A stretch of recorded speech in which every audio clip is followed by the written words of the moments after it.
అందరూ బోధించగలరు కానీ కొందరు మాత్రమే తమ జీవితాన్ని బోధగా చూపగలరు. Thank you వరడం.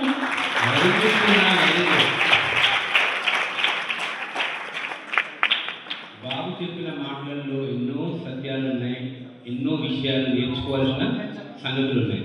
God bless you చిన్న. Next T Sathvik son of Narender and Mary. T Sathvik son of Narender and Mary take mouthpiece. అందరికీ వందనాలు. My name is T Sathvik. I am studying 6th class. కీర్తనలు 15వ అధ్యాయం. యెహోవా నీ గుడారములో అతిథిగా ఉండదగిన వాడెవడు? నీ పరిశుద్ధ పర్వతం మీద నివసింపదగిన వాడెవడు? యథార్థమైన ప్రవక్త కలిగి నీతిని అనుసరించుచు హృదయపూర్వకంగా నిజం పలుకువాడే అట్టివాడు నాలుకతో నమ్ములాడడు, తన చేయటానికి కీడు చేయడు, తన పొరుగువాడి మీద నిందలు మోపడు. అతని దృష్టికి నీచుడు అసభ్యుడు, అతడు యెహోవాను భయభక్తులు గల వారిని సన్మానించును. అతడు ప్రమాణం చేయగా నష్టం కలిగిన మాట తప్పడు, తన ద్రవ్యము వడ్డీకి ఇవ్వడు. నిరపరాధి చేరుపుడుకై లంచం పుచ్చుకొనుడి. ఈ ప్రకారం చేయవాడు ఎన్నటికీ కదల్చబడడు.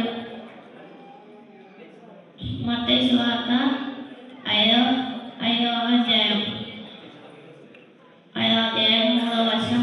ఆత్మవిషయమైన వారు ధన్యులు, పరలోక రాజ్యం వారిది. దుఃఖపడు వారు ధన్యులు, వారు ఓదార్చబడరు. సాత్వికులు ధన్యులు, వారు భూలోకమును స్వతంత్రించుకొందురు. నీతికరము ఆకలిదప్పు గల వారు ధన్యులు, వారు తృప్తిపరచబడుదురు.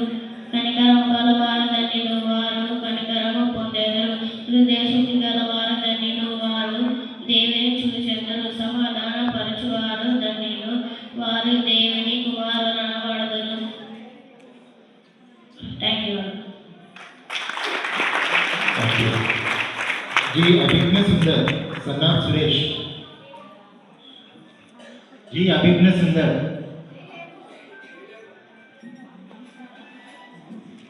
My name is Abhijna Sundar. I study in particular. ఆది అండ్ దేవుడు భూమి ఆకాశంలో సృష్టించాడు. ఆది ఒకటి. ఆత్మఫలాలు 9: ప్రేమ, సంతోషం, సమాధానం, దీర్ఘశాంతం, దయార్థత, మంచితనం, విశ్వాసం, అందరూ చెప్పట్లేదు.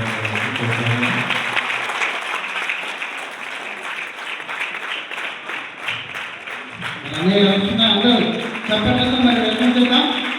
అనేక ప్రాంతాలలో దేవుని వాక్యాన్ని వెలుగుతూ అనేకులను దేవుని నడిపిస్తున్న మరి ఉపకరణ అభివోయ్ డైరెక్టర్ గారికి స్వాగతం.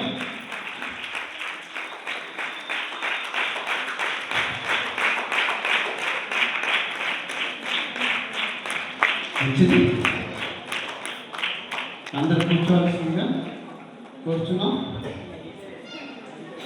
పిల్లలు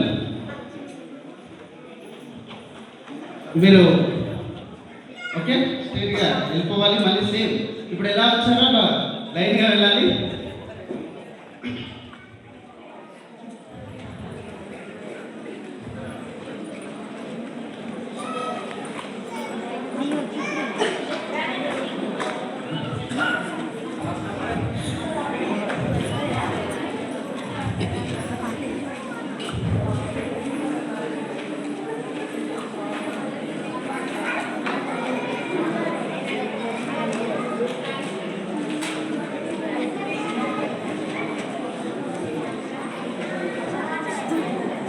మరి ఈరోజు కార్యక్రమానికి ఇచ్చేసిన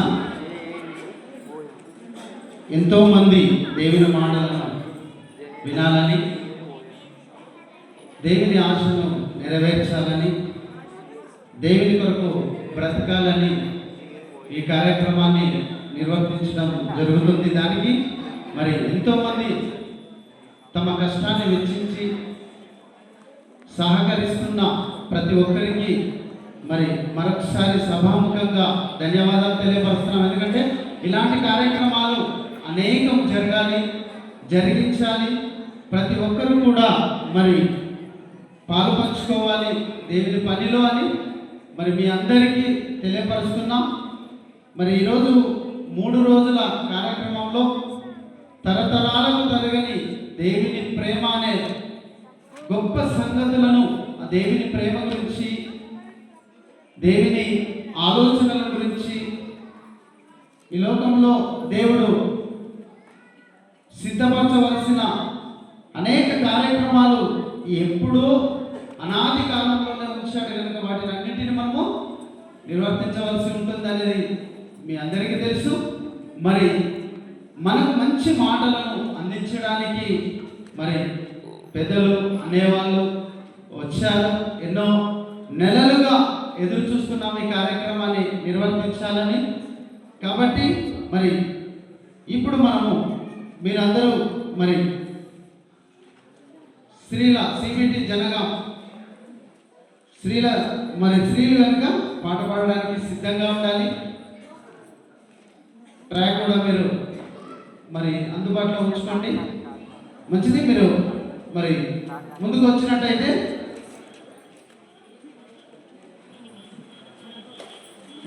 క్రైస్ట్ చర్చ్ జనగాం వాళ్ళు అందరు ముందుకు వచ్చి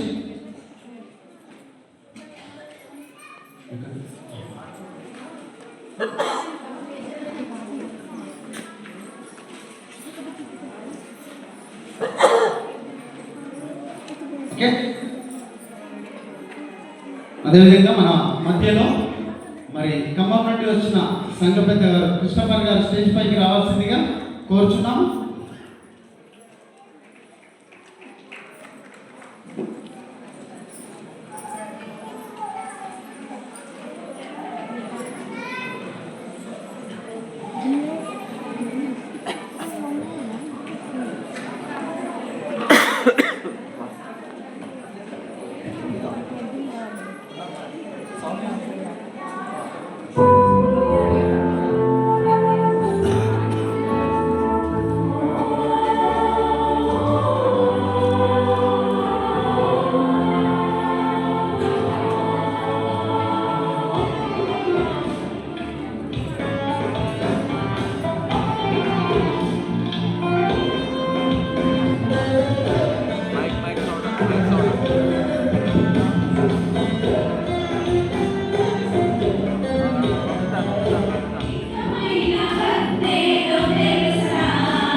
ఓకే, మరి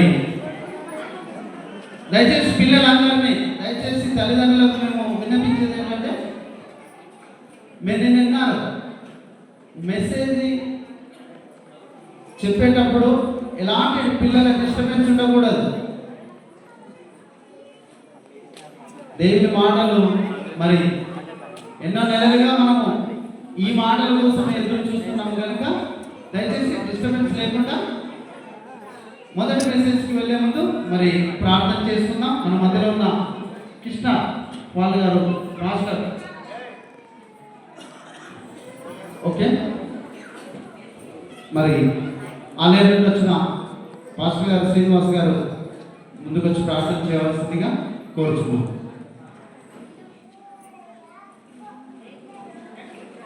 ప్రార్థన చేసుకుందాం. మహోన్నతుడా, జీవం కలిగిన తండ్రి, జీవాధిపతి, సర్వేశ్వరుడ, సకల సృష్టిని కలిగించిన మా కన్న తండ్రి, విఘనమైన శ్రేష్టమైన నామానికి కృతజ్ఞతాస్తుతులు చెల్లిస్తూ ఉన్నాము. ఇదిగో ప్రత్యేకంగా నేను తరతరాలకు కలిగిన దేవుని ప్రేమ, మీ యొక్క ప్రేమ మాధుర్యాన్ని ఇదిగో ఈ జనగామ పట్టణానికి తెలియజేయాలన్నటువంటి ఒక సంకల్పంతో సిబిటి జనగామ వారు నిర్వహించినటువంటి ఈ మహాసభలలో నేను మీ సేవకులు దైవచనులు లాజరస్ ప్రసన్నబాబు గారు నిన్నటి దినము అద్భుతమైనటువంటి సంగతులు తెలియజేసి ఉన్నారు. అలాగనే ఈ రెండవ దినము కూడా నేను మీ ప్రేమ గురించినటువంటి గొప్ప సంగతులను తెలియజేయడానికి వారు ఇచ్చేసి ఉండగా, అయ్యా మొదటగా మరి ముందు మాటలని మొదటి ప్రసంగాన్ని వివరించడానికి మీ సేవకులు దైవజనులు ఉపేంద్ర అన్నయ్య గారు మా మధ్య ఉంచారు. మీకు స్తోత్రం.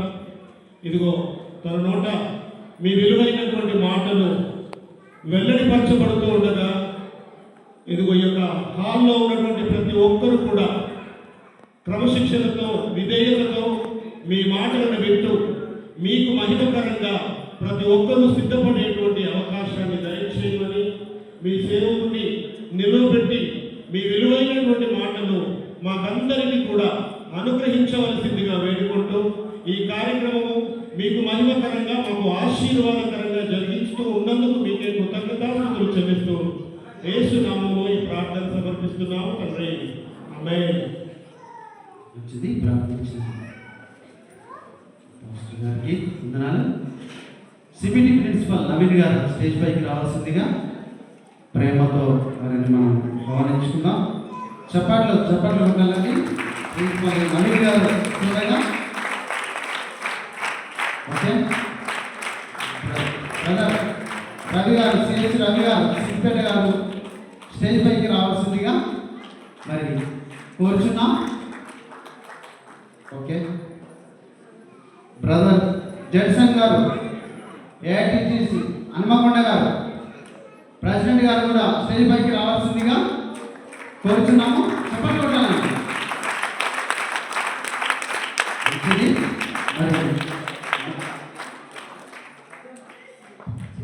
ఇంకా ఎవరైనా దైవ సేవకులు ఉంటే దయచేసి రావాల్సిందిగా, స్టేజ్ పైకి రావాల్సిందిగా కోరుచున్నాం. అదేవిధంగా రవితేజ గారు హన్మకొండ గారు కూడా స్టేజ్ పైకి రావాల్సిందిగా కోరుచున్నాం. ఓకే, మంచిది. మరి మొదటి వర్తమానంలోకి మనం వెళ్తున్నాం. దయచేసి మీరు అందరూ సిద్ధపడాలి. మరొకసారి చెప్తున్నాను, పిల్లలను ఎట్టి పరిస్థితిలో ఎక్కడ తిరగకుండా, డిస్టర్బ్ లేకుండా దేవుని మాటలను వినవలసిందిగా కోరుకుంటూ మన మధ్యలో మరి అన్నయ్య గారు, మరి డాక్టర్ ఉపేందర్ అన్నయ్య గారు ఉన్నారు. బిఓఐ డిప్యూటీ డైరెక్టర్ గారు మొదటి వర్తమానంగా దేవుని మాటలను అందించవలసిందిగా ఈ సమయాన్ని అన్నయ్యకి ఇవ్వడం జరుగుతుంది.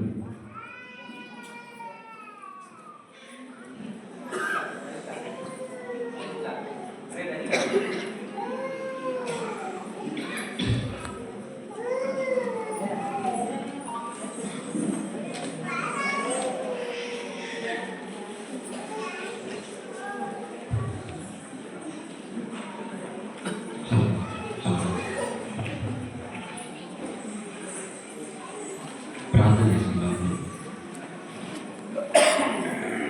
మహాపరిషత్తుడు మీ ఘనమైన శ్రేష్టమైన మీ నామమును బట్టి మిమ్మల్ని చూపిస్తూ ఈ 3 దినాల సభలో రెండో రోజు క్షేమంగా మమ్మల్ని నడిపించారు.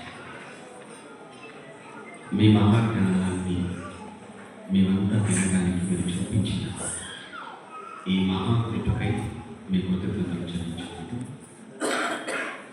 ఈ సభల నిర్వహణలో ప్రత్యక్షంగా పరోక్షంగా శ్రమించిన సహకరించిన మీ పిల్లలు మీరు జ్ఞాపకం చేసుకుని వారి కష్టానికి తగిన ప్రతిఫలాన్ని భగవంతుడు వారికి ప్రసాదించింది వేడి క్రీస్తునామని ప్రార్థన మీకు సమర్పిస్తున్నాము తండ్రి. ఆమేన్. ప్రభువు చేయవలసిన దేవుని ప్రియులైన ఇద్దరికీ మరి ముఖ్యంగా ఈ సభలో ముఖ్య వార్తోపదేశంలో మన ఈ ప్రాంతానికి చేసి గతరాత్రి నుంచి తరతరాలకు తరగని దేవుని ప్రేమ గురించి మనతో పంచుకుంటున్న Bible university generation joint director గారు డాక్టర్ ప్రొఫెసర్ రాజేష్ కృష్ణబాబు గారికి ప్రత్యేకమైన ధన్యవాదాలు తెలియజేసుకుంటూ, ప్రియులరా, దేవుని ప్రేమ ఎంత గొప్పదో, దేవుడు ఈ లోకాన్ని ఎంతగా ప్రేమించాడో, ఆయన ప్రేమ ఎంత కాలానికి సంబంధించిందో ఇది మాట్లాడటానికి చెప్పడానికి మనకున్న భాషా పరిజ్ఞానం సరిపోదు, మనకున్న జ్ఞానం కూడా సరిపోదు అని బైబిల్ చదువుతున్నప్పుడు మన కళ్ళ ముందు కనబడుతున్న, మనం అనుభవిస్తున్న ఈ సృష్టిలోని ప్రతి అణువును పరిశీలిస్తున్నప్పుడు దేవుని ప్రేమ ఎంత గొప్పదా, ఎంత చెప్పినా తరగనిది, ఎంత మాట్లాడినా ఆయన ప్రేమను పరిపూర్ణంగా మనం మాట్లాడలేము, వర్ణించలేము అన్నది బైబిల్లో నుంచి మనకు కనిపించే సత్యం. అయితే ఈ సమయంలో కొంత ఆయన ప్రేమను తెలియజేసే కొన్ని సంగతులను మీ ముందు పెట్టాలని ఆశపడుతున్నాను. దేవుడు ఆయన మనకు తండ్రి, ఆయన భౌతికమైన తండ్రి కాదు, ఆయన మనకు ఆత్మను పెంచిన తండ్రి, లేదా మనకు జన్మనిచ్చిన వాడు, తల్లి గర్భమందు మనం నిర్మించిన వాడుగా మనపైన కనపడుతున్నాడు. తల్లి గర్భమందు మనల్ని సృష్టించిన వాడుగా కనపడుతున్నాడు, నిర్మించిన వాడుగా కనపడుతున్నాడు. దేవుడు లేకపోతే ఈ దేహం లేదు, దేవుడు లేకపోతే ఈ జీవితం లేదు, దేవుడు లేకపోతే ఈ సృష్టి లేదు.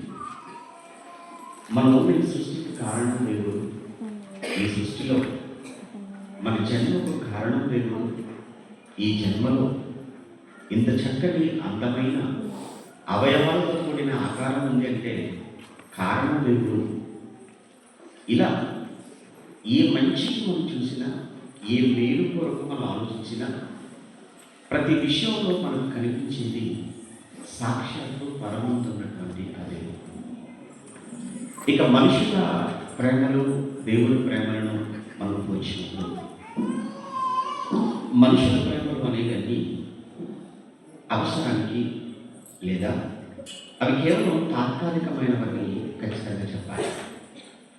ఈవెన్ భార్య భర్తల మధ్య ప్రేమైనా, తల్లిదండ్రులకు పిల్లలకు మధ్య ఉన్న ప్రేమైనా, స్నేహితుల మధ్య ఉన్న ప్రేమైనా, అది కేవలం కొద్ది కాలం. ఇవన్నీ చావు కొరకు, లేదా మధ్యలోని దిగుకునేటువంటి ప్రేమలు. కానీ దేవుడికి మనపై ఉన్న ప్రేమ, దేవుడికి మనుషులపై ఉన్నటువంటి ప్రేమ, అది శాశ్వత కాలానికి సంబంధించిన ప్రేమ. అందుకే తరతరాలకు తరగని దేవుని ప్రేమ అనేటువంటి పదాన్ని అందుకు ఉపయోగించారు. దేవుని ప్రేమ ఎంత గొప్పదో చెప్పడానికి భూమి మీద ఉన్న తల్లి కంటే, తండ్రి కంటే, మన కనబడుతున్న ఈ బంధాల కంటే పరమందున్నటువంటి దేవుని ప్రేమ ఎంత గొప్పదో చెప్పే ఒక చక్కటి సందర్భం మనకు బైబిల్లో కనబడుతుంది. బైబిల్ గ్రంథంలో పాత నిబంధన చరిత్ర చదువుతున్నప్పుడు ఎంతోమంది ఆ భక్తులు మనకు కనబడుతూ ఉంటారు. ఆ భక్తులలో ఒక ఆయన దావీదు. దావీదు గురించి పాత నిబంధనలోనూ కొత్త నిబంధనలోనూ పలుమార్లు ప్రస్తావించడం, పలుమార్లు ఆయన గురించి మాట్లాడటం అనేది బైబిల్లో మనం చూసేటువంటి సంగతి. ప్రత్యేకించి ఒకానొక సమయంలో పౌలు గారు, అపోస్తలుడైన పౌలు గారు తన సువార్త ప్రయాణాలలో మొదటి ప్రయాణంలో ఉంటున్న సమయంలో ఆ పిసిదియాలో అంత్యోకయ ప్రాంతానికి వెళ్ళినప్పుడు అక్కడ దావీదు గారి గురించి ఒక అద్భుతమైనటువంటి విషయాన్ని అక్కడ ఉన్నటువంటి యూదుల సమాజ మందిరంలో ప్రస్తావిస్తాడు. అది మనం ఇప్పుడు రెగ్యులర్గా చదువుకుంటాం. అపోస్తల కార్యంలో 13వ అధ్యాయంలో ఒకసారి ఆ మాట మనం చూడగలిగితే, అపోస్తల కార్యంలో 13వ అధ్యాయం 21, 22 వచనాలను మనం చదువుతున్నప్పుడు, అపోస్తల కార్యంలో 13వ అధ్యాయం 22వ వచనం చదువుతున్నాం. తరువాత అతనిని తొలగించి దావీదును వారికి రాజుగా ఏర్పరిచాడు. మరియు ఆయన నేను యెషయా కుమారుడైన దావీదును కనుగొంటిని, అతడు నా ఇష్టానుసారుడైన మనుషుడు. ఇక్కడ మరొక చోట మనం సమయంలో చదువుతున్నప్పుడు నా హృదయానుసారుడైన మనుషుడు లేదా నా ఇష్టానుసారుడైన మనుషుడు అంటాడు. దావీదు గురించి దేవుడు ఇచ్చినటువంటి స్టేట్మెంట్ మర్చిపోకూడదు. కారణం ఏంటంటే మనుషుల కోసం ఇచ్చేటువంటి సాక్ష్యాలు అవి ఎంతవరకు నిజాలు మనం చెప్పలేము. మీకు తెలియదు కాదంటే మనుషుల వరకు నచ్చిన వారి గురించి ఒక రకంగా మాట్లాడతారు, నచ్చని వారి వరకు మరొక విధంగా మాట్లాడతారు. నచ్చినవాడు ఎన్ని చేసినా కనపడదు, నచ్చినవాడు ఎంత మంచి చేసినా అందులో తప్పు పెట్టుకుంటారు. ఇది ఏంటంటే మనుషుల స్వభావం. ఇంకా మాట్లాడితే పెట్టినంత కాలం పొగుడుతూ ఉంటారు, పెట్టలేని రోజున తిడుతూ ఉంటారు. అందుకే పెడితే తెల్లంటారు, పెట్టకపోతే చాలా. ఇది మనుషుల నైజం. అది మనుషులు అభిప్రాయాలు మారుతుంటాయి, మనుషుల మాటలు మారుతుంటాయి, మనుషుల సాక్ష్యాలు మారుతుంటాయి. కానీ ఇక్కడ మాట్లాడుతున్నది ఏంటంటే ఎవరు అంటే దేవుడు. కనుక దేవుడు ఇచ్చేటువంటి స్టేట్మెంట్, దేవుడు ఇచ్చిన సాక్ష్యం చాలా బలమైంది. దేవుడు అక్కడక్కడ కొంతమంది గురించి మాట్లాడుతూ ఉంటాడు. ఉదాహరణకు యోగు గురించి మాట్లాడినప్పుడు దేవుడే స్వయంగా మాట్లాడతాడు. యోగు గురించి ఎవ్వరు మాట్లాడారు. యోగు భార్య ఇచ్చిన స్టేట్మెంట్ కాదు, సాక్ష్యం కాదని. యోగు పిల్లలు ఇచ్చిన సాక్ష్యం కాదని. యోగు స్నేహితులు ఇచ్చిన సాక్ష్యం కాదు, లేదా యోగు బంధువులు ఇచ్చిన సాక్ష్యం కూడా కాదు. యోగు గురించి దేవుడే స్వయంగా ఇచ్చిన సాక్ష్యం. యోగు యథార్థవంతుడు, న్యాయవంతుడు, నా యందు చాలా భయభక్తులు కలిగిన వాడు, చెడుతనమును విసర్జించిన వాడు. ఇవేమి ఈ యోగులో ఉన్నటువంటి క్యారెక్టర్స్, యోగులో ఉన్న సుగుణాలు. నిజంగా యోగులో ఇన్ని క్యారెక్టర్స్ ఉన్నాయని, ఇన్ని చక్కని గుణాలు ఉన్నాయని చెబుతున్నది ఎవరు అంటే సాటి మనిషి చెప్పడం లేదు. యోగు గురించి సాక్షాత్తు పరలోకమంతున్న దేవుడు మాట్లాడుతున్నాడు. ఇక దేవుడు ఒక స్టేట్మెంట్ ఇచ్చిన తర్వాత ఒక మనిషి గురించి అక్కడ ఏ మాత్రం కూడా మనం ఆలోచించాల్సిన అవసరత ఎంత మాత్రం కూడా ఉండదు. అలానే ఒక మోషే గురించి మాట్లాడుతున్నప్పుడు మోషే గురించి కూడా మంచి సాక్ష్యం ఇస్తాడు. భూమి మీద ఉన్న వారందరిలో మోషే మిక్కిలి సాత్వికుడు అంటాడు. నిజంగా మోషేలో అంత సాత్వికం ఉందా? నిజంగా మోషే చాలా సాత్వికుడు. యాక్చువల్గా ప్రారంభంలో చాలా ఆవిష్కరణగానే ఉంటాడు. ప్రారంభంలో 40 సంవత్సరాల వయసులో ఉన్నప్పుడు ఎంత ఆవేశం! తన సహోదరుడైన ఒక ఇబ్రీని ఐగుప్తుడు పట్టడం చూసినప్పుడు వాళ్ళని కొట్టి చంపేశాడు, మట్టిలో కూర్చేశాడు. నా జాతి, నా ప్రియుడు, నా జాతివాడు, నా సహోదరుడిని నువ్వెవరు మాట్లాడడానికి, నువ్వెవరు వాడితో గొడవ పట్టడానికి, నువ్వెవరు అతని మీద దాడి చేయడానికి? చూసారు, ఒక్క దెబ్బతో కొట్టి చంపేసి మట్ల కప్పేశాడు. అంత ఆవేశం ఎవరికి? మోషే ప్రారంభం 40 ఏళ్ళు గడిచిపోయేసరికి ఇక ఇశ్రాయేలీయులను నడిపించే బాధ్యత ఎప్పుడైతే మోషేకు దేవుడు అప్పగించేశాడో మిక్కిలి సాత్వికుడు అయిపోయాడు. చాలా సాత్వికం ఆయన కనబడుతుంది. లక్షల మంది ఇశ్రాయేలీయులను ఐగుప్తు నుంచి ఆ కనాలకు నడిపించడం అంటే వాళ్ళ భక్తులు కాదు. వాళ్ళు ఎలాంటి వాళ్ళు, వాళ్ళ చరిత్ర అంతా కూడా మనం చదువుకుని తెలిసిపోతుంది. నిర్గమాకాండం, సంఖ్యాకాండం చదువుతున్నప్పుడు ఎంత ఇబ్బంది పెట్టారో, ఎంత హింసించారో, ఎంత విసుగు తెప్పించారో మనం చూస్తుంటాం. వారి కార్యక్రమాలన్నీ కూడా సంఖ్యాకాండం ముఖ్యంగా చదువుతుంటారు. అలాంటి వారిని భరించారు అని అంటే చాలా ఒప్పుకున్నారండి మోషే. అందుకే ఇక్కడ మోషే గురించి దేవుడు ఇచ్చిన స్టేట్మెంట్ మనం చూస్తుంటే ఆయన మిక్కిలి సాత్వికుడు. అంతేకాదు చాలా నమ్మకమైన వాడు అని కూడా దేవుడే మాట్లాడతాడు. మా ఇల్లంతలో ఆయన నమ్మకమైన అలా అక్కడక్కడ మనం నోవా గురించి మాట్లాడుతున్నప్పుడు కూడా నోవా గురించి కూడా దేవుడు సాక్ష్యం ఇస్తాడు. ఎవరు సాక్ష్యం ఇచ్చాడు? నోవాకు నీతిపరుడు అంటాడు, తర్వాత నిందారహితుడు అని మాట్లాడుతుంటాడు. ఆయన గురించి మాట్లాడుతున్నప్పుడు నీవు నీతిమంతుడు అలానే నిందారహితుడు ఉన్నావు అని చెప్పి 6వ వచనంలో మాట్లాడుతుంటాడు. 9 రోజులు 10 రోజులు చెప్తుంటాడు. అంటే అక్కడ కంప్లీట్గా లోకమంతా చెడిపోయింది, మనుషులంతా పాడైపోయారు. లోకమంతా చెడిపోయి పాడైపోయినటువంటి ఆ పరిస్థితుల్లో నిజంగా నోవా గురించి దేవుడు ఇచ్చినటువంటి ఆ సాక్ష్యాన్ని వింటుంటే చాలా ఆశ్చర్యం కలుగుతుంటుంది. ఏంటి, అందరూ పాడైపోతే పాడైపోయిన వారి మధ్య, భక్తిహీనమైన వారి మధ్య నోవాకు నీతిమంతుడుగా నిలబడ్డా? దేవుడు ఇచ్చాడు కాబట్టి తిరుగులేని సాక్ష్యం అది. దేవుడు ఇచ్చాడు అంటే తిరుగులేదు అని మీరు గుర్తుపెట్టుకోండి. సేమ్ ఇక్కడ ఎంత ఎత్తి చెప్తున్నాము అంటే ఇక్కడ మన అపోస్తలుల కార్యం 13లో కూడా అది ఎవరిచ్చేటువంటి సాక్ష్యం అంటే దావీదు గురించి దేవుడిస్తున్న సాక్ష్యం. మరొక ఒకసారి మనం 13వ అధ్యాయం చూద్దాం. 13వ అధ్యాయం అపోస్తలుల కార్యంలో 13వ అధ్యాయం 22వ వచనం. తర్వాత అతన్ని అనగా సౌలును తొలగించి దావీదును వారికి రాజుగా ఏర్పరిచాడు. మరియు ఆయన అనగా దేవుడు, నేను యెషయి కుమారుడైన దావీదును నీకు కనుగొంటిని, అతడు నా ఇష్టానుసారుడైన మనుషుడు, లేదా అతడు నా హృదయానుసారుడైన మనుషుడు అన్నాడు. ఈ మాటకు అర్థం ఏంటంటే దేవుని హృదయం దావీదు హృదయం, దేవుని హృదయమే దావీదు హృదయం. ఆ మాటకు అర్థమేనా? నా ఇష్టానుసారుడైన మనుషుడు లేదా నా హృదయానుసారుడైన మనుషుడు అని అంటున్నాడు. అంటే దావీదు హృదయం ఎలా ఉందండి అని అంటే దేవుని హృదయం ఎలా ఉంది, దావీదు హృదయం.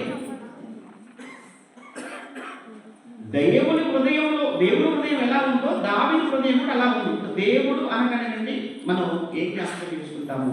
దేవుడు అంటే చాలా ప్రేమ కలిగిన వాడు, దేవుడు అంటే చాలా జాలి కలిగిన వాడు, దేవుడు చాలా దయ కలిగిన వాడు, దేవుడు కనికరం కలిగిన వాడు, క్షమాగుణం కలిగిన వాడు. దేవుడు అనేది చూసిన ఈ క్యారెక్టర్స్ అన్ని, ఇవన్నీ దేవుని హృదయంలో ఉన్నవి అని అనుకుంటే, ఇప్పుడు దావీదు గురించి దేవుడు ఏమంటున్నాడు? దావీదు కూడా నా హృదయానుసారుడైన మనుషుడు అన్నాడు. అని ఇప్పుడు దేవుడిలో ఏ క్యారెక్టర్స్ అయితే ప్రేమ, జాలి, దయ, కనికరం, క్షమ అని చక్కటి లక్షణాలు మనం ఏ దేవుడిలో మనం చూస్తున్నామో హృదయంలో, అవే లక్షణాలు ఎవరిలో కూడా ఉన్నాయని చెప్తున్నాడు? దావీదులో కూడా ఉన్నాయి. ఇంకా మనం ఆలోచిస్తున్నప్పుడు నిజంగా దావీదులో ప్రేమ, ఇటు దావీదులో జాలి, దావీదులో ఈ కనికరం ఉన్నాయా? నిజంగా ఉన్నాయని ఎంతగా దావీదు గురించి మనం చరిత్ర చదువుతున్నప్పుడు కళ్ళ ముందు మనకు దావీదు కనబడుతుంటాడు, కానీ వెనుక దేవుడు కనబడుతుంటాడు. కళ్ళ ముందు దావీదు చూపించే ప్రేమ కనబడుతుంది, కానీ దావీదు చూపించే ఈ ప్రేమ వెనుక బాగా ఆలోచిస్తే దేవుని ప్రేమ కూడా మన కళ్ళ ముందు ప్రత్యక్షమవుతుంది. ఒక మంచి సందర్భం బైబిల్లో మనం చదువుకుంటాం. దావీదు కాలంలో దావీదు జీవితంలో జరిగినటువంటి ఒక యథార్థ సంఘటన. దావీదు మనకు సమయంలో 2వ గ్రంథంలో 13 నుంచి 13, 14, 15, 16, 17, 18 ఈ సందర్భాలన్నీ మనం ఈ అధ్యాయాలన్నీ మనం చదువుతున్నప్పుడు 13 నుంచి దావీదు జీవితంలో ఒక 2వ దశ ప్రారంభమవుతుంది. అంటే అక్కడి నుంచి 13వ అధ్యాయంలో దావీదు జీవితం అంతా కూడా విషాదం. దావీదు జీవితంలో అన్ని శ్రమలు మనం చూస్తుంటాం. దావీదు జీవితంలో అన్ని కూడా కష్టాలు మనం కనబడుతూ ఉంటాయి మనకు తర్వాత 13వ అధ్యాయం నుంచి. అలా 13, 14 అలా చదువుతూ 15వ అధ్యాయం దగ్గరికి వచ్చేటప్పటికంటే 15వ అధ్యాయంలో దావీదు గర్భాన పుట్టినటువంటి కుమారులలో పెద్దవాడు అమ్నోను, రాజు అవ్వవలసిన వాడు. దావీదు తర్వాత సింహాసనం మీద కూర్చోవలసినటువంటి వ్యక్తి అమ్నోను. కానీ తప్పు చేశాడు. ఆ తప్పును సుమారు 2 సంవత్సరాల పాటు అబ్షాలోము అనే మరో కొడుకు, దావీదు మరో కొడుకు, అంటే అమ్నోను సహోదరుడు, అది మనసులో పెట్టుకున్నాడు. అవకాశం కోసం చూస్తున్నాడు. ఒకరోజు రాణి వచ్చింది. చాలా జాగ్రత్తగా ప్లాన్ చేసి ఇంటికి పిలిచి భోజనం పెట్టి మరీ అబ్షాలోము తన అన్నయ్య అయినటువంటి అమ్నోనును చంపేసేశాడు. ఈ విషయం రాజుకు తెలిసింది. రాజుకు తెలిసేలో, దావీదు తండ్రికి తెలిసేలోపే అబ్షాలోము పరారైపోయాడు విదేశాలు. ఇప్పుడు చచ్చిపోయిన కొడుకు విషయంలో బాధపడాలా? ఇప్పుడు మరో కొడుకు పారిపోయినందుకు సంతోషపడాలి. 2 విషయాలు కూడా దావీదును నలిపేస్తున్నాయి. ఈ రెండింటి మధ్య దావీదు చాలా నలిగిపోతున్నాడు. ఓ కొడుకు కళ్ళము శవంగా ఉన్నాడు, మరో కొడుకు పారిపోయాడు. ఇద్దరు లేకుండా పోయారు. దావీదు జీవితం అంతా కూడా చాలా సంఘర్షణ, చాలా భయంకరమైనటువంటి ఒక తీవ్రమైన ఒత్తిడికి లోనవుతున్నటువంటి సమయం. ఇలా కొంతకాలం గడిచింది. ఈలోపు అబ్షాలోముకు కబురు పెట్టారు. అబ్షాలోము వచ్చాడు. తండ్రితో సమాధాన పడుతున్నాడు. సంతోషం. అయితే సమాధాన పడినట్లుగా అలా ఉంటూనే అక్కడ నుంచి అబ్షాలోము చేసినటువంటి ఒక్కొక్క తప్పిదం చూస్తుంటే నిజంగా చాలా భయంకరమైనటువంటి పరిస్థితిలోనికి అబ్షాలోము వెళ్ళిపోయాడు. ఎన్ని తప్పులు చేశాడని తిరిగి వచ్చిన తర్వాత కూడా మీరు చూస్తే, మొదటగా సైన్యాధిపతి అయిన యోవాబు యొక్క పొలాన్ని కాల్చివేసేశాడు. పంటంతన్ని కూడా కాల్చేశాడు. ఒక తప్పు చేశాడు.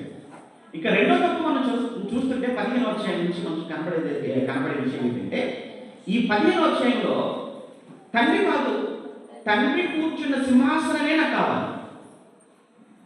ఎంత దురాశపరుడో చూడండి. తండ్రి కూర్చున్నటువంటి ఆ కుర్చీ, తండ్రి కూర్చున్న సింహాసనం ఏదైతే ఉందో ఆ సింహాసనం మీద కన్నేసి ఆ సింహాసనం మీద కూర్చోవాలన్న దురుద్దేశంతో, దుర్బుద్ధితో తండ్రికి తెలియకుండానే లోపల చాలా భయంకరమైనటువంటి కుట్ర చేస్తున్నాడు. రాజ్యంలో అనేక మందిని కింది స్థాయిలో తన వైపు తిప్పుకునేటువంటి ప్రయత్నాన్ని ప్రారంభించాడు. ఎంత ప్రయత్నం చేసేటువంటి ఆఖరికి వచ్చేసరికి నెమ్మదిగా ఆ ప్రాంతం, ముఖ్యంగా హెబ్రోన్ ప్రాంతం అంతా కూడా ఏమైపోయిందంటే, ఇక రాజు అంటే అబ్షాలోమే, దావీదు కాదు అన్నంతగా ప్రజల్లోకి వెళ్ళిపోయిన విషయం. ఇదే అవకాశం అనుకున్నాడు. తన రాజును ప్రకటన చేసుకున్నాడు. ఎప్పుడైతే తను రాజును ప్రకటన చేశాడో ఈ విషయం అంతఃపురంలో ఉన్నటువంటి దావీదుకు తెలిసింది. ఇక లాభం లేదు, వాడు రాజు అని ప్రకటన చేసుకున్నాడు. తన దగ్గర ఉన్న సైన్యంతో మన మీద దాడి చేస్తాడు, మనల్ని చంపేస్తాడు, మన వల్ల నెక్స్ట్ వధ జరుగుతుంది, కానీ ఇక్కడ మనం ఉండటం మంచిది కాదు అని అప్పటికప్పుడు ఆన్ స్పాట్లో దావీదు తన భార్యను తీసుకొని తన ఉపపత్తులను అక్కడే వదిలేసి కాళ్ళ చెప్పులు లేకుండా గుడ్డ మెత్తన కప్పుకొని అక్కడి నుంచి అరణ్యమాట పట్టేశాడు. ఇవన్నీ ఎందుకు చెప్తున్నానో చివరికి మీకు అర్థమవుతుంది. అంటే ఇది దావీదు పట్ల ఒక కుమారుడుగా అబ్షాలోము చేసినటువంటి ఒక మోసం, ఒక కుట్ర, ఒక తిరుగుబాటు. ఇంకా అతను ఒడిగట్టిన ఒక భయంకరమైనటువంటి కార్యం ఏంటంటే తన తండ్రి ఉపపత్నులను కూడా చూడకుండా పట్టపగలు అందరూ చూస్తుండగా వాడిని పాడు చేసేసాడు. ఇక ఇంతకన్నా అన్యాయం, ఇంతకంటే దారుణం ఇంకేముంటుందంటే చెప్పండి. పోనీ అయిపోయింది, అంతటితో వదిలేసాడా? ఎలా కోరుకునే సింహాసనం వచ్చేసింది, ఎలా కూర్చున్నాడు, ఎలాగో పరిపాలన చేస్తున్నాడు, వదిలేయచ్చు కదా. లేదు లేదు లేదు, నా తండ్రి బ్రతుకునడానికి వీల్లేదు అని చివరికి అహితోపేలు అనేటువంటి ఒక వ్యక్తిని, ఒక మంత్రిగా ఉన్న ఆ వ్యక్తి దగ్గరికి వెళ్ళి అతని సలహాలు తీసుకొని ఒక చక్కని ప్లాన్ వేసి అరణ్యానికి పారిపోయినా కానీ అరణ్యంలో ఉన్నటువంటి దావీదును ప్రాణాలతో వదలకూడదు అని తన దగ్గర ఉన్నటువంటి సైన్యం అంతటినీ తీసుకొని అడవిలో ఉన్నటువంటి దావీదు దగ్గరికి వెళ్ళాడు. ఇదంతా కూడా మీరు 16, 17, 18 అధ్యాయులు మీకు కనిపించింది. మన 18 అధ్యాయులు మొత్తం సంఘం 2వ గ్రంథంలో సుమారు కొన్ని వేల మంది, 20,000 మంది సైన్యం యుద్ధానికి వెళ్ళారు. ఈ విషయం దావీదుకు తెలిసింది. దావీదు అంటే తన దగ్గర తనతో పాటు ఉన్న వాళ్ళు కొంతమంది సైనికులు, ముఖ్యంగా సైనికులు యోవాబు కానివ్వండి, ఆ తర్వాత వచ్చేసి ఇంకా ఇత్తయి కానివ్వండి, అభిషేక్ కానివ్వండి, వీళ్ళంతా కూడా తనతో పాటు ఉన్నటువంటి చక్కటి మంచి నమ్మకస్తులైనటువంటి సైన్యాలు. వీరితో పాటు ఉన్న మరికొంతమంది సైన్యం, వీళ్ళంతా కూడా దావీదు పక్షాన ఉన్నారు. ఒకవైపు ఇశ్రాయేలు సైన్యంతో అరణ్యానికి వచ్చేసాడు, అడవిలోకి వచ్చేసాడు. ఆ అడవి కూడా ఎలాంటిదంటే చాలా దట్టమైనటువంటి అడవి. అప్పుడప్పుడు మనం మాట్లాడుతూ చూసారు మన భాషలో కాకులు దూరని కారడవి అంటాం, చీమలు కూడా దూరని చిట్టడిగా మాట్లాడుతూ చూసారా. అంటే అంత దట్టమైనటువంటి అడవి అరణ్యం. మొత్తానికి సైన్యాన్ని అంతటినీ కూడా తీసుకుని వెళ్ళాడు. ఇటువైపు నుంచి దావీదు కూడా నేను వస్తాను అన్నప్పుడు వాళ్ళు అన్నారు, అయ్యా మీరు రావటం ఏంటి అయ్యా, యుద్ధానికి మీరు వద్దు, మీరు ఉండండి కదా. ఎందుకంటే మీరు ఒక్కొక్కరు 10,000 మందితో సమానం. ఇంకోటి, మీరు ప్రాణాలతో ఉండడం చాలా అవసరం. వీళ్ళ వరకు అనవసరంగా మీ ఎనర్జీ, మీ శక్తిని, మీ సామర్థ్యాన్ని మీ కోసం ఉపయోగించాల్సిన పని లేదు, మేము చూసుకుంటాం, మీరు ఉండిపోండి ఇక్కడ అని దావీదుని అక్కడ ఉంచి వీళ్ళు యుద్ధానికి వెళ్తున్నారు. అంటే ఆ సమయంలో నిజంగానంటే దావీదు యుద్ధానికి వెళ్తున్న సైన్యాధిపతులను, సైన్యాన్ని అంతటినీ కూడా ఆ సమావేశపరిచి ఆయన యుద్ధానికి ముందు చెప్పినటువంటి మాటలు వింటుంటే చాలా ఆశ్చర్యం కలిగించుకుంటాయి. ఇంతకీ ఏంటో ఆయన చెప్పిన మాటలు? ఒకసారి ఒక తండ్రిగా, ఒక రాజుగా ఉన్నాడు, అదే సమయంలో ఒక తండ్రిగా ఉన్నాడు. ఒక రాజుగా, ఒక తండ్రిగా ఉన్నటువంటి ఈ దావీదును చంపడానికి వస్తుంది ఎవరు అంటే కొడుకే స్వయంగా. ఇతను తండ్రి ప్లేస్లో ఉంటే మర్చిపోకండి. ఒక తండ్రి స్థానంలో ఉన్నటువంటి దావీదును ఆయన మీద తిరుగుబాటు చేసి సింహాసనం లాగేసుకొని కుట్ర చేసి ప్రజలందరూ తన వైపు తిప్పుకొని ఉత్పత్తులు కూడా పాడు చేసి ఆఖరికి తను చంపడానికే వస్తున్నటువంటి ఆ అభిషేకంలో తన కొడుకు కోసం ఒక తండ్రి ఏమంటున్నాడో ఒక్కసారి సమయం 2వ గ్రంథం 18వ అధ్యాయం, సమయంలో 2వ గ్రంథం 18వ అధ్యాయం 5వ వచనాన్ని ఒకసారి చూడగలిగినట్టుగా, సమయంలో 2వ గ్రంథం 18వ అధ్యాయం 5వ వచనంలో, అప్పుడు రాజు యోవాబును అభిషేక్ని ఇత్తయిని పిలిచి నా నిమిత్తమై నా కోసం, ప్లీజ్ నన్ను బట్టి నా కోసమై యవ్వనుడైన అబ్షాలోమునకు దయచూపుడి అని ఆజ్ఞ ఇచ్చేశాడు. అంటే అర్థం ఏంటి? అసలు చంపడానికి వస్తుందే ఈయనను, తను చంపడానికి వస్తున్నటువంటి అబ్షాలోము కోసం ఈయన ఏమో రిక్వెస్ట్ పెట్టుకుంటున్నాడు యుద్ధానికి వెళ్తున్న వాళ్ళతో అంటే, ప్లీజ్ యోవాబు, అభిషేక్, ఇత్తయి, అలా సైన్యమా అంతా జాగ్రత్తగా ఉండండి, ప్లీజ్ నా కోసం మీరు అందరూ వచ్చారు, చాలా సంతోషం. ఇంతకాలం నాకు మీరు చాలా కావలిగా ఉన్నారు, చాలా సంతోషం. అలా ఇప్పుడు యుద్ధం కాబట్టి తప్పనిసరిగా మీరు వెళ్ళాలి, తిరుగుబాటు చేయాలి, అది కూడా చాలా సంతోషం. కానీ అందులో నా కొడుకున్నాడు. వాడు నిజంగా నన్ను తిరుగుబాటు చేసిన వాడే కావచ్చు, అయినా నా కొడుకు కదా, ఎంతైనా నా కొడుకు కదా, నా కొడుకును దయచేసి నన్ను బట్టైనా నా కొడుకును వదిలేయండి అని ఆ మాట అంటున్నప్పుడు అంటే ఏం జ్ఞాపకం వస్తుంది?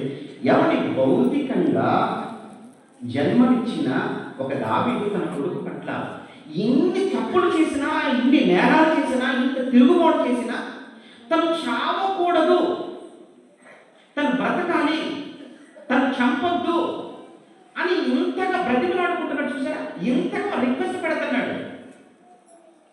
భౌతికంగా జన్మనిచ్చిన ఒక దావీదే తన కొడుకు పట్ల ఇంత ప్రేమను చూపిస్తున్నప్పుడు, ఇంత అన్యాయం చేసినా బ్రతకాలని కోరుకుంటున్నాడే, ఇది ఒక్కసారి మనసులో పెట్టండి. ఎందుకంటే మనం దేవుని ప్రేమ ఎంత గొప్పదో మనకు అర్థం కావట్లేదు. ఒక దావీదు తన గర్భాన పుట్టిన కొడుకు ఇంత అన్యాయం చేసినా కానీ ఏమని కోరుకుంటున్నాడు తన కొడుకు కోసం? వెళ్ళాడు యుద్ధానికి, వచ్చాడు, సైన్యం ముమ్మరంగా జరుగుతుంది. విషయం ఏంటి అక్కడ రాయబడిన మాట ఏంటంటే ఇందాక చెప్పాను కదా, దట్టమైన అడవి. నిజంగా ఆ రోజట కత్తితో చంపబడిన వారి కంటే అడవిలో చిక్కుబడి చచ్చిపోయిన వారు ఎక్కువట. 20,000 మంది వరకు ఎలా చచ్చిపోయారు అంటే అడవిలో చిక్కుకొని చచ్చిపోయారు వాళ్ళే. అంటే అడవి అంత దట్టమైన అడవి. అదే సమయంలో అబ్షాలోము కంచెగాడిలో వస్తున్నాడు. అబ్షాలోము గురించి ఒక మాట ఉంటుంది, ఓ ఇశ్రాయేల్లో ఆయన అంత అందగాడు మరెవరు లేదు, మిస్టర్ ఇజ్రాయేల్ అనమాట. అంటే అర్థం ఏంటి? మన ఆంధ్రలో మిస్టర్ ఇండియా అని, మిస్ యూనివర్స్ అండి, మిస్ ఇండియా అని అంటున్నారు చూసారా? అలా ఆయన ఎవరో అంటే ఆయన ఇజ్రాయేలీలలో ఆయన అంత అందగాడు లేరు. ఎత్తులో కానీ, రూపంలో కానీ, ముఖ్యంగా జుట్టులో కానీ స్త్రీలకు ఎలా ఉందో అలాంటి జుట్టు ఉందండి ఆయన. అంత చక్కటి అందమైనటువంటి జుట్టు కలిగిన వాడు ఆయన. బహుశా మరి దేన్ని బట్టి కలిగించాడో తెలియదు, మొత్తానికి అయితే జుట్టును బట్టి కలిగించాడు ఏమో. అదే జుట్టుతో దేవుడు మెలిపెట్టి చివరికి అప్పగించేసి ఆఖరికి చావడానికి అదే కారణంగా కనబడుతుంది. అక్కడ కంచెగాడిలో కూర్చున్నాడట, వస్తున్నాడట. సరిగ్గా ఒక మస్తకి వృక్షం దగ్గర రాగానే ఆ జుట్టు ఆ వృక్షానికి చిక్కుబడిపోయింది, గాడి వెళ్ళిపోయింది. ఈ వ్యక్తి పైకి కింద వేలాడుతున్నాడు, చెట్టుకి కింద నేల పంచలో. ఈరోజు ఒక సైనికుడు చూశాడు, పరిగెత్తుకుని యోగాకు చెప్తున్నాడు, చంపకపోయావురా అన్నాడు. అమ్మో రా చంపతాడు, చంపను కొన్ని 10 తులాలు గండిస్తాను, వెళ్ళి చంపురా అన్నాడు. నువ్వు 10 తులాలు కాదు, లావి చెప్పాడు, వద్దని చెప్పేసి చంపను అన్నాడు. కొన్ని 1000 తులాలు ఇస్తాను, వెళ్ళి చంపవండి.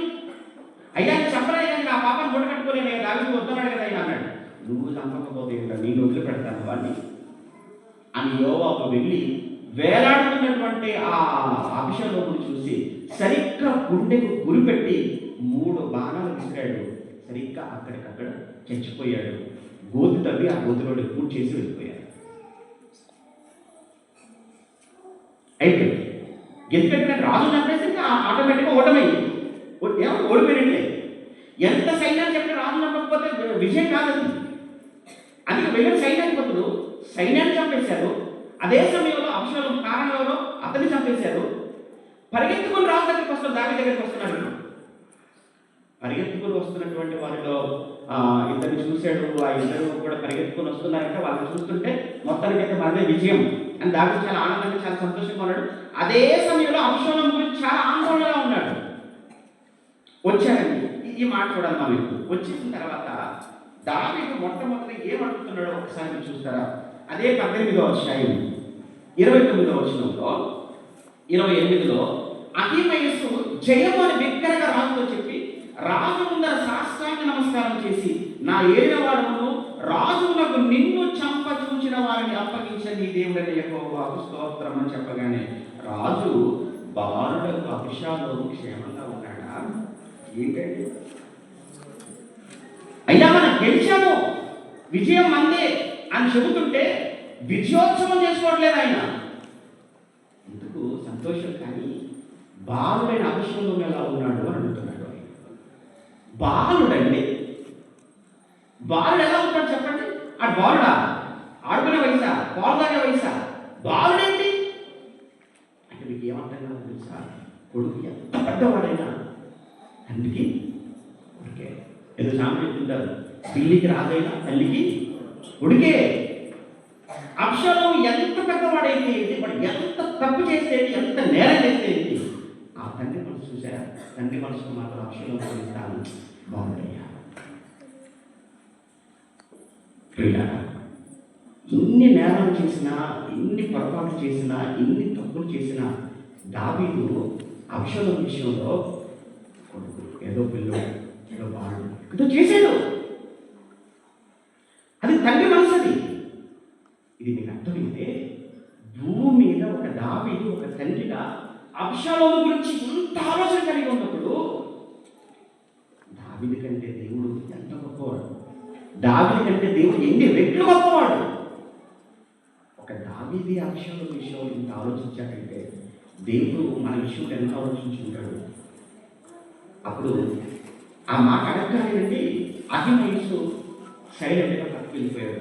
కూషి వచ్చాడు, కూషి మాట్లాడుతున్నాడు, చాలా తెలివిగా సమాధానం చెప్తుంటాడు, డైరెక్ట్గా చెప్పకూడదు. ఎందుకంటేనండి ఒకవేళ చచ్చిపోయాడు చంపేశాడు అనుకోండి, దావీదు ఆ సమయంలో వీళ్ళు చంపేస్తాడు.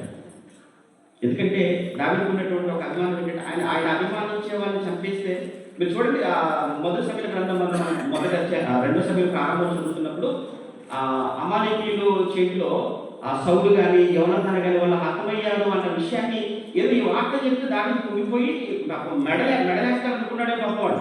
పరిగెత్తుకొని చాలా ఆనందంతో సంతోషం, ఎందుకంటే శత్రువు కదా చచ్చిపోడంటే మాకేమో అవార్డు ఇస్తాడేమో చెప్పాడు. దాని వెంటనే ఈ వార్త తీసుకుని వచ్చిన వాడిని తలదీసేయండి అనేసాడు. ఈ వార్త తీసుకుని వచ్చిన వాడిని చంపేసేయండి ముందు, ఎందుకంటే నేను వినలేను, అతను భరించలేను. ఒక సౌలు కుటుంబం లేకుండా పోయిందంటేనే, చంపబడిందంటే నా యుద్ధంలో ఆ వార్త భరించలేని దావీదు సొంత కొడుకు అందులో చంపొద్దు అని ఆపించిన తర్వాత కూడా ఆ మాట చెప్తే తట్టుకోగలడు. ఆయన ఏం చేసేవాడు? చాలా తెలివిగా అక్కడ సమాధానం చెప్పారు వాళ్ళు దైవంగా. కిందికి వచ్చినప్పటికంటే అసలు విషయం మన కింది మాటలు మనం చదువుతున్నప్పుడు 32వ వచనానికి వచ్చేసరికి 32, 33వ వచనంలో అప్పుడు రాజు బహు కలతపడి, ఆ పదం చూడండి. అప్పుడు రాజు 32 రాజు బాలుడ అభిషేకంలో మరలా ఆ పదం చూడండి. పైన 29వ వచనంలో సేమ్ అదే మాట. మరలా 32కి వచ్చేసరికి మరలా రాజు బాలుడ అభిషేకంలో క్షేమంగా ఉన్నాడని మరలా అడుగుతున్నాడు. అందుకు కూషి చెప్పినది ఏమనగా, నా ఏలిన వాడవను రాజునకు నీ శత్రువు నీకు హాని చేయవడం నీ మీదికి వచ్చిన వాళ్ళందరూ ఆ బాలుడు ఉన్నట్టుగానే అని అటువంటి శత్రువులందరికీ అటువంటి ఏమిటో వాళ్ళందరికీ ఏం జరిగిందో నీ కుమారుడు కూడా ఏం జరిగింది అని కాస్త సమాధానం చెప్పడం అనేది డిఫరెంట్గా కాస్త ఆయన ఏంటంటే ఒక్కసారిగా కొన్ని వార్తలు మనం చెప్పేటప్పుడు కొన్ని జాగ్రత్తగా చెప్పాలి. ఎస్పెషల్లీ మీరు చూడండి, చావు వార్తలు చెప్పేటప్పుడు ఎలా చెప్పాలి? ఆవేశంతో చెప్పకూడదు, వెంటనే చెప్పకూడదు. అందుకే అప్పుడు చావు వార్త ఎలా చెప్పాలంటే సరళంగా చెప్పాలి. చావు వార్త అంటే సరళంగా చెప్తారా మరి అలాగే చెప్పాలి. లేదంటే వీళ్ళు ఉన్న వాళ్ళైతే అక్కడ ఆ సమయం వీలు పోయేటట్టుగా ఉంటారు. ఒకవేళ హార్ట్ బలహీనంగా ఉంటే చచ్చిపోతారు. అందులో అర్ధరాత్రి ఫోన్లు వచ్చాయంటే మనకు భయం ఉంటుంది. అప్పటికి ఫోన్ రింగ్ అవుతుంటే ఏంటి ఈ టైంలో ఫోన్ ఏంటండి, అప్పటికే చాలా భయపడితో ఫోన్ ఎత్తుతుంటాం. అప్పటికే మనకు హార్ట్ బీట్ పెరిగిపోతుంది, అప్పటికే బీట్ పెరిగిపోతుంటుంది. సడన్గా చెప్పేసారు అనుకోండి, ఇక్కడ కూడా చదవైపోతుంది. అందుకే చాలా జాగ్రత్తగా మాట్లాడాలి. కొన్ని విషయాలు మాట్లాడుతున్నప్పుడు చాలా జాగ్రత్తగా చెప్పాలి. ఇలాంటి విషయాలు మాట్లాడితే ఇక్కడ చాలా జాగ్రత్తగా చెప్పారు. ఓకే, ఎప్పుడైతే ఆ మాట విన్నాడో 33వ వచనంలో అప్పుడు రాజు బహు కలతపడి, ఆ పదం చూడండి, అప్పుడు రాజు బహు కలతపడి గుమ్మము పైగానున్న గదికి ఎక్కిపోయి ఏడ్చుచు, ఏం చేయగలడు? ఏడుస్తున్నాడు. ఏడ్చుచు సంచరించుచు నా కుమారుడు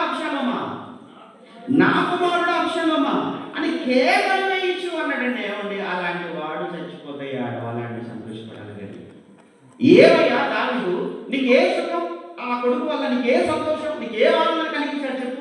ఒక్కసారి అబ్షాలోము చేసిన పనులంటే ఒకసారి జ్ఞాపకం చేసుకో.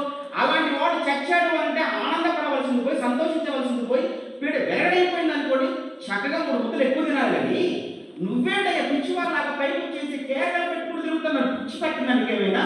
అవును, నా కొడుకు వాడు ఎంత చేసినా, ఎంత తిరుగుబాటు చేసినా, ఎంత అన్యాయం చేసినా, నా మీద ఎంత కుట్ర చేసినా, నా మీద ఎంత నా మీదకే చంపాలని వచ్చినా, వాడు ఎంత ఎవరికి తల్లిదండ్రుల మనసు ఇది భూమి మీద జన్మ. అప్పుడప్పుడు కొంతమంది తల్లిదండ్రులు కఠినమైపోతారు. ఎవరి తండ్రి మాట వినకుండా కొడుకు ప్రమాదం జరిగింది చూసావా, నా మాట వినలేదు నీకు, అందుకే అలా జరిగిందిరా, నీకు అలా జరగాల్సింది కదా. తండ్రి మాట అలానే ఉంటాయి. అలా లేదనుకోండి, ఇష్టం లేని పెళ్ళో లేకపోతే చేసుకుని వెళ్ళిపోవడం, లేకపోతే ఇంకేదో ఇష్టం చేయకుండా వెళ్ళిపోయి చచ్చిపోవడం అనుకోండి, వెరగడైపోయింది భరించలేకపోయింది. మీకు ఏంటి కన్న తల్లి తండ్రి ఇలా మాట్లాడుతున్నారు చూసారు. కానీ దావీదు అలా మాట్లాడలేదు. దావీదు పట్ల ఎంత వేదన గురి చేశాడు, ఎంత యాతన పెట్టాడు. అయినా దావీదు అబ్షాలోము క్షేమం కొడుకున్నాడు. అబ్షాలోము చచ్చిపోయాడు అన్న మాట వినగానే దావీదు ఏడుపు కేకలేట. ఈ ఒక్క వచనంలో ఎన్నిసార్లు మాట్లాడు తెలుసా, నా కుమారుడు అబ్షాలోమా. ఒక 5 మార్లు ఆ నోటి వెంట అదే మాట. ఇంకో కఠినమైన మాట వేశాడండి. ఏంటంటే అయ్యో నీకు బదులుగా నేను చచ్చిపోయినా బాగుండేది కదా. ఎంత ప్రేమ కదండి. ఏం చేశాడయ్యా? నీ కీర్తిని ఏమైనా నిలబెట్టాడా? నీ గొప్పతనాన్ని ఏమైనా నిలబెట్టాడా? నీకున్న కీర్తిని పడగొట్టాలని, నీ గొప్పతనాన్ని కూడా చెడగొట్టాలి అని, నీ సింహాసనాన్ని లాగేసుకోవాలని, నీ కోసం ఇంత కుట్ర చేసి ఇంత పోరాట చేసిన ఆ విషయంలో చచ్చిపోతే నువ్వేంటిది కానీ పిచ్చి పట్టిందా? అతని ప్లేస్ లో నేనున్న బాగుంది, నేను చచ్చిపోయిన బాగుంది అంటున్నాడు నువ్వు దావీదు. ఇదే ఒక తండ్రి ప్రేమ ఎలా ఉంటుందో చెప్పడానికి, దేవుడి ప్రేమ ఎలా ఉంటుందో చెప్పడానికి ఇదిగో దావీదు తన కుమారుడు పట్ల చూపించిన ప్రేమను రాయించాడు. అందుకే దావీదు గురించి దేవుడు రాయించిన మాట, దావీదు నా హృదయానుసారుడైన మనుషుడు, దావీదు నా ఇష్టానుసారుడైన మనుషుడు. ప్రియులారా, ఈరోజు మనందరి పరిస్థితి కూడా చూడండి. మనందరి పరిస్థితి ఇప్పుడు మన పరిస్థితే కాదు, ఒకప్పుడు ఇశ్రాయేలు పరిస్థితి కూడా సేమ్ అదే. ఇశ్రాయేలు విషయంలో కూడా దేవుడు ఏమన్నాడు? ఆకాశం ఆలకించు, యెషయాలో మాట్లాడతారు కదా, ఆకాశం ఆలకించు 1-2, భూమి చెవియొక్కము, నేను పిల్లలను పెంచాను, గొప్పవారిగా చేశాను. కానీ వారు ఈ రోజు నాకు ఏం చేస్తున్నారు? తిరుగుబాటు చేస్తున్నారు. ఎంత తిరుగుబాటు చేసినా మరలా ఆయన ఎలా మాట్లాడి తెలుసా? మరలా చేతులు చాపుతున్నాడట, దినమెల్లా చేతులు చాపుతున్నాడట. రోమపత్రిక ఒక మాట, రోమపత్రిక చూపించుకున్న రోమపత్రిక 10వ అధ్యాయం, అపోస్తలుడైన పౌలు గారు రోమీయులకు రాసిన పత్రిక 10వ అధ్యాయం 21వ వచనంలో 21 కలిపి ఉంటే చూడండి. రోమపత్రిక 10వ అధ్యాయం 20-21 వచనాల్లో, అవును కానీ నన్ను వెదకని వారికి నేను దొరికితిని, నన్ను విచారింపని వారికి నేను ప్రత్యక్షమైతిని అని చెప్పుచున్నాడు. ఇశ్రాయేలు విషయమైతే అవిధేయులై ఎదురాడు ప్రజలకు నేను దినమంతయు నా చేతులు ఎవరి కోసం చాపుతున్నాడట? ఆయన అవిధేయులైన వాడట. ఎవరి కోసం చేతులు చాపుతున్నాడట? ఇది ఎదురాడు ప్రజలట. దావీదు ఎలా అయితే తనకి ఎదురు తిరిగినా, తన మీద తిరుగుబాటు చేసినా, తనకు అవిధేయుడైన అభిషాలోము కోసం ఎలా అయితే చేతులు చాపుకుంటూ అతని క్షేమం కోసం ఎలా అయితే ఆశపడ్డాడో, ఎదురు చూశాడో, సేమ్ పరలోకపు తండ్రి ఈరోజు ప్రపంచ మనుషుల వైపు అలానే చేతులు చాపు చూస్తున్నాడు. నువ్వు ఎలాంటి పరిస్థితుల్లో ఉన్నావు, నీ స్థితి ఏదైనా, నీ గతం ఏదైనా, నీ వర్తమానం ఏదైనా సరే, ఆయన ఎప్పుడు కూడా చేతులు చాచి నీ వైపు చూస్తూనే ఉంటాడు. నువ్వు వస్తే నేను హత్తుకోవాలనుకుంటాడు, నిన్ను వస్తే తన కౌగిలిలో చేయించుకోవాలని చూస్తుంటాడు. మనమేం గొప్పవాళ్ళం కాదు, అక్కడ అభిషాలం ఒక్కడే కాదు, అభిషాలం లాంటి వాళ్ళే అందరూ. ఒక మాటలో ఏంటంటే అభిషాలం క్యారెక్టర్ అంటే, అభిషాలోము అవిధేయుడండి అంటాం, అభిషాలోము తిరుగుబాటుదారుడండి అంటాము. అందరూ తిరుగుబాటుదారులే, అందరూ అవిధేయులైన పిల్లలే. ఇలా అవిధేయులై తిరుగుబాటుదారులైన ప్రపంచంలో ఉన్న మనుషులందరూ కూడా దేవునికి వారి అవిధేయతను బట్టి, వారి తిరుగుబాటును బట్టి దేవునికి శత్రువులుగా మారితే, శత్రువులైన మనలను దేవుడు తనతో సమాధానపరచుకోవడానికి ఈ లోకానికి పంపగా వచ్చిన వాడు యేసుక్రీస్తు ప్రభువు. అందుకు ఆయన కొరకు మాట్లాడిన మాట పౌలు వెళ్తే రోమపత్రికలో 5వ అధ్యాయంలో మాట్లాడుతున్నప్పుడు, రోమపత్రిక 5వ అధ్యాయం 8, 9, 10 వచనాలలో, రోమపత్రిక 5వ అధ్యాయంలో మాట్లాడుతూ దేవుడు మన ఎడల తన ప్రేమను వెల్లడిపరుస్తాడు. వెల్లడి ప్రేమ అనేది చాలా మంది మాట్లాడుతూ ఒక మాట్లాడుతుంటారు, చాలా హాస్యాస్పదంగా ఉంటుంది. ఎవరిని మీరంటే మాకు చాలా ప్రేమ అండి అంటారు. ఎక్కడున్నా మా ప్రేమ అంటే మా మనసులో ఉందండి అంటారు. మనసులో ఉండేటువంటి ప్రేమ అనేది క్రియలకు కదా సంబంధించింది. ప్రేమ అనేది అది వ్యక్తపరచాలి, ప్రేమ అనేది వెల్లడిపరచాలి. ఇప్పుడు దేవుడు లోకమును ఎంతో ప్రేమించను అన్నాడు. ఏం చేశావయ్యా ప్రేమించంటే తన కుమారుని పంపించాను అని చెప్పాడు, ప్రత్యక్షపరిచాడు. అంటే దేవుడు మనల్ని ప్రేమించాడు అని చెప్పడానికి తన కుమారుని లోకానికి పంపి ఆ ప్రేమను ఆయన ప్రత్యక్షపరిచాడు. అటువంటిప్పుడు నీకు దేవుడి మీద ప్రేమ ఉందంటే ఆ ప్రేమను ప్రత్యక్షపరచాలి కదా. ఎవరి మీద నీకు ప్రేమ ఉన్నప్పుడు, ఎవరి మీద నీకు అభిమానం ఉన్నప్పుడు, ఎవరిని గౌరవిస్తున్నాను అనుకున్నప్పుడు, ఎవరైనా నీ గుండెల్లో ఉన్నారనుకున్నప్పుడు వారి కోసం చేయవలసింది ఏమి లేకుండా మీరంటే నాకు చాలా ప్రేమ అంటే అది ఎలా అవుతుంది? అదే చెప్తుంది ఇక్కడ రోమపత్రిక 5:8. దేవుడు మన ఎడల తన ప్రేమను వెల్లడిపరుచున్నాడు. ఎట్లంటే మనం ఇంకా పాపులమై ఉండగానే క్రీస్తు మన కొరకు చనిపోయింది అన్నాడు. ఆ తర్వాత మాట కంటిన్యూషన్లో, కాబట్టి ఆయన రక్తము వలన ఇప్పుడు మనము నీతిమంతులంగా తెచ్చబడ్డాము, మరింత నిశ్చయముగా మనం ఆయన ద్వారా ఉగ్రత నుంచి మనం రక్షింపబడ్డాము. అదవచనంలో ఏలైనగా మనం ఇంకా శత్రువులకు, అపదచుట్టు ఇక్కడ మనం ఇంకా శత్రువులమై ఉండగా ఆయన కుమారుని మరణము ద్వారా మనము దేవుడితో సమాధానపరచబడ్డాము. అంటే ఆయన కుమారుని మరణము ద్వారా ఆయన తండ్రి మనం ఏం చేశాడంటే తనతో సమాధానపరచుకున్నాడు. అక్కడ మనం చూసావా, దావీదు అయ్యో నా కుమారుడు నీ ప్లేస్లో నీ చచ్చిపోయినా బాగుండేది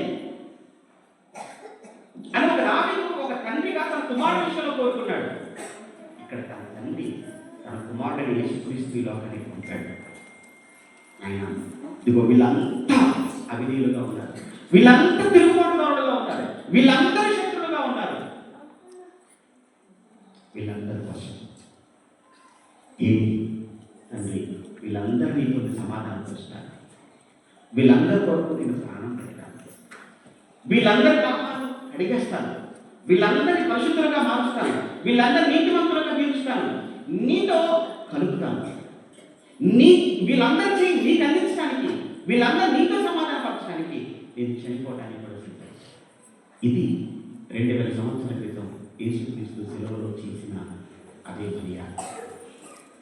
ఒక దావీదు తన కొడుకు పట్ల ఇంత కన్సర్న్, ఇంత శ్రద్ధ, ఇంత ప్రేమ, అంత తిరుగుబాటులో అంత అభినయుడైనా కానీ ఇంత ప్రేమ చూపితే అవునే ఆత్మలకు తండ్రి దేవుడు ఆయనకి ఎంత ఉందని చెప్తున్నాను.